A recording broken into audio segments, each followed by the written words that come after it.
जोहार, जय मूल निवासी, मैं संकेत और आप देख रहे हैं एमएन टीवी। रिपब्लिक टीवी के संपादक अर्नब गोस्वामी और बार्क के पूर्व सीईओ पार्थोदास गुप्ता के बीच हुई व्हाट्सएप चैट लीक हुई है। मुंबई पुलिस ने 500 पन्नों की व्हाट्सएप चैट जो पार्थोदास गुप्ता के मोबाइल से ली गई थी उसको चार्जशीट में दाखिल किया है। ये चार्जशीट फेक टीआरपी के मामले में दायर हुई है।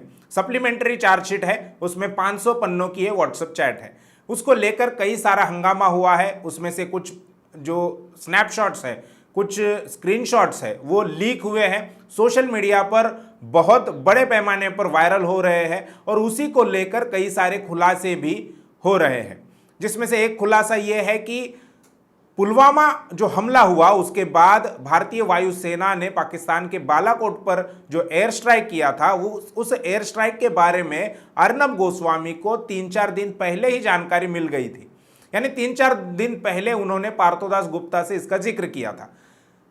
एयर स्ट्राइक हुई थी 26 फरवरी 2019 को और अर्नब गोस्वामी 23 फरवरी 2019 को पार्थोदास गुप्ता को कहते हैं कि पाकिस्तान में कुछ बड़ा होने वाला है। और ये आम चुनाव से 2019 का जो लोकसभा चुनाव हुआ उससे पहले की बात है। इसको लेकर कई सारा बवाल मचा हुआ है, कई विवाद हो रहा है। अर्नब के समर्थक जो कि आमतौर पर बीजेपी के कार्यकर्ता है, संघ के कार्यकर्ता है, वो अर्नब का पक्ष लेकर लिख रहे हैं सोशल मीडिया में। वही दूसरा जो पक्ष है वो भी, विपक्ष जो है वो भी उसमें अपनी बातें लिख रहा है। ऐसे में कांग्रेस ने भी इस पर टिक्का टिप्पणी करनी शुरू कर दी है। लेकिन आप में से बहुत से लोगों को यह पता नहीं है कि आज बीजेपी के, यानी अर्नब आज बीजेपी के जितने पक्ष में है उतने ही कभी वे कांग्रेस के पक्ष में थे, कांग्रेस के नजदीकी थी। और इसका खुलासा वरिष्ठ पत्रकार दिलीप मंडल इन्होंने किया है। दिलीप मंडल सर पिछले कुछ महीनों से सोशल मीडिया से दूर थे। कारण क्या है वो उन्होंने नहीं बताया, लेकिन दूर थे। लेकिन अब फिर से वो सोशल मीडिया पर एक्टिव हुए हैं और उन्होंने कल ये पोस्ट लिखी है। इसका खुलासा किया है कि किस तरह से कांग्रेस और अर्नब के संबंध थे। उन्होंने अपने फेसबुक पोस्ट में लिखा है, मैं ये फेसबुक पोस्ट में आप लोगों को पढ़कर बताता हूं। आप में से कुछ लोगों ने ये देखा भी होगा, पढ़ा भी होगा। दिलीप मंडल सर लिखते हैं कि क्या आप जानते हैं कि लगभग 10 साल सांसद रहने के बाद जब राहुल गांधी ने तय किया कि वे अपने जीवन का पहला इंटरव्यू देंगे तो वह इंटरव्यू किसे दिया गया? कांग्रेस के सिपे सलाहकारों ने विचार विमर्श किया कि देश के किस पत्रकार को इंटरव्यू देना सबसे सेफ रहेगा, कौन अपना है। आम राय अर्नब के नाम पर बनी, जबकि उनका चैनल सबसे लोकप्रिय चैनल नहीं था। वह इंटरव्यू 27 जनवरी 2014 को टेलीकास्ट हुआ।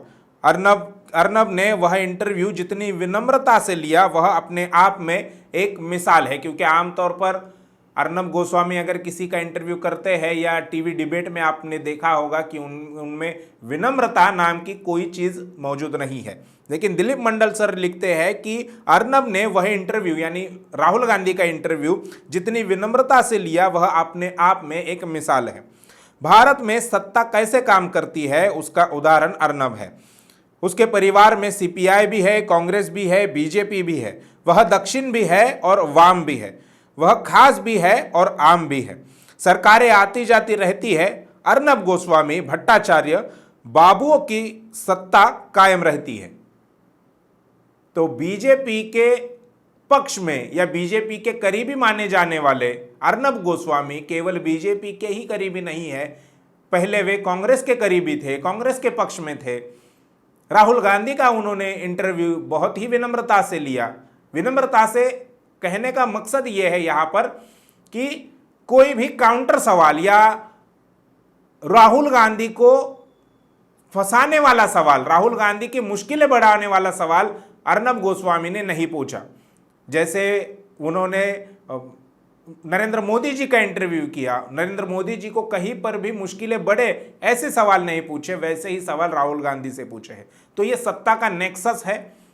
सत्ता किसी की भी रहे, अर्नब गोस्वामी हर सत्ता के पक्ष में अपना पासा पलट देते हैं और उनके साथ में ही रहना पसंद करते हैं। तो आज कांग्रेस जो बीजेपी पर या अर्नब गोस्वामी को लेकर जो बयानबाजी कर रही है, जो टिक्का टिप्पणी कर रही है, ये केवल मात्र एक दिखावा है। अर्नब गोस्वामी उनके भी करीबी थे जैसे वे आज बीजेपी के करीबी है।